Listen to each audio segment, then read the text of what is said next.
Assalamualaikum warahmatullahi wabarakatuh. Perkenalkan, nama saya Andi Mariam Kadir, NPM 10070318050 akan presentasikan hasil studi saya yang berjudul Struktur Daya Pakuan berdasarkan pendekatan morfologi. Studi ini dilatar belakangi oleh adanya dua benturan fenomena. Fenomena pertama yaitu eksistensi sejarah ibu kota kerajaan Pajajaran. Bukti eksistensi sejarah ibu kota kerajaan Pajajaran di kota Bogor ialah dengan ditemukannya prasasti batu tulis. Dalam prasasti batu tulis dijelaskan bahwa dahulu terdapat sebuah kerajaan bernama Pakuan Pajajaran di kota Bogor dengan Sri Baduga Maharaja sebagai rajanya. Fenomena kedua yang melatar belakangi studi ini yaitu adanya perkembangan kota menuju modernisasi. Kota Bogor merupakan salah satu kota yang menghubungkan kota-kota besar yang mengalami pertumbuhan pembangunan yang cukup pesat. Adanya pertumbuhan pembangunan yang cukup pesat ini menyebabkan adanya perubahan fungsi lahan. Perubahan fungsi lahan di Kota Bogor yang apabila tidak segera diatasi dapat mengancam eksistensi artefak-artefak sejarah Pakuan Pajajaran. Berdasarkan kedua fenomena tersebut, maka isu yang melatar belakangi studi ini yaitu belum tergambarkannya struktur daya Pakuan. Urgensi studi ini juga dijelaskan dalam Perda Kota Bogor Nomor 17 Tahun 2019 tentang cagar budaya, yang menjelaskan bahwa penggambaran struktur daya sebagai penelitian cagar budaya penting dilakukan untuk menghimpun informasi, mengungkap, memperdalam, dan menjelaskan nilai-nilai budaya. Terdapat 4 permasalahan yang melatar belakangi studi ini. Yang pertama, belum tergambarkannya struktur Dayak Pakuan berdasarkan kajian kesusastraan naskah Sunda. Yang kedua, belum tergambarkannya struktur Dayak Pakuan berdasarkan PT VOC abad ke-15. Yang ketiga, belum tergambarkannya struktur Dayak Pakuan berdasarkan hasil studi Nina Lubis. Dan yang keempat, belum tergambarkannya struktur Dayak Pakuan berdasarkan hasil observasi dan wawancara kondisi existing. Berdasarkan penjelasan tersebut, maka perlu dilakukan studi struktur daya Pakuan berdasarkan pendekatan morfologi sebagai kelanjutan dari penelitian Budimansyah mengenai perkotaan-perkotaan Sunda kuno, yaitu Galuh Pakuan dan Pakuan Pajajaran. Rumusan masalah studi ini yaitu bagaimana struktur daya Pakuan berdasarkan pendekatan morfologi. Tujuan studi ini yaitu menggambarkan struktur daya Pakuan Pajajaran periode 1482 sampai 1521 Masehi berdasarkan hasil superimpose studi terdahulu, peta VOC abad ke-15, hasil studi ahli sejarah, dan hasil survei primer kondisi existing di lapangan.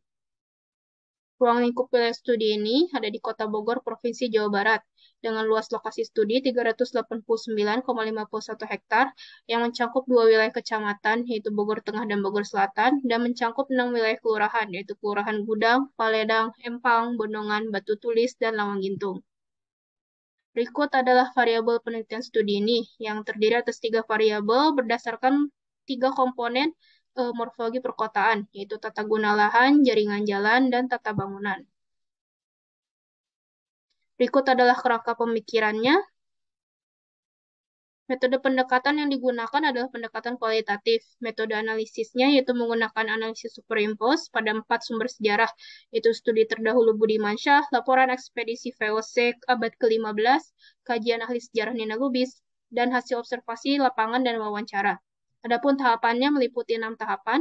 Tahap pertama yaitu melakukan plotting artefak sejarah berdasarkan hasil studi terdahulu Budimansyah untuk menghasilkan peta layer 1.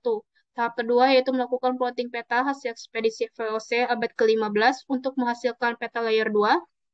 Tahap ketiga yaitu melakukan plotting kajian ahli sejarah Nina Lubis untuk menghasilkan peta layer 3. Tahap keempat yaitu melakukan plotting hasil observasi lapangan dan wawancara untuk menghasilkan peta layer 4. Dan tahap kelima yaitu melakukan proses superimpose pada peta layer 1, 2, 3, dan 4. Dan tahap keenam yaitu melakukan proses interpretasi hasil superimpose artefak menjadi peta morfologi daya. Metode pengumpulan data yang digunakan yaitu menggunakan teknik observasi, wawancara, dan studi dokumentasi. Berikut adalah hasil plotting informasi artefak yang terdiri atas 4 layer. Layer pertama yaitu plotting hasil studi Budimansyah. Layer kedua yaitu plotting hasil ekspedisi VOC abad ke-15.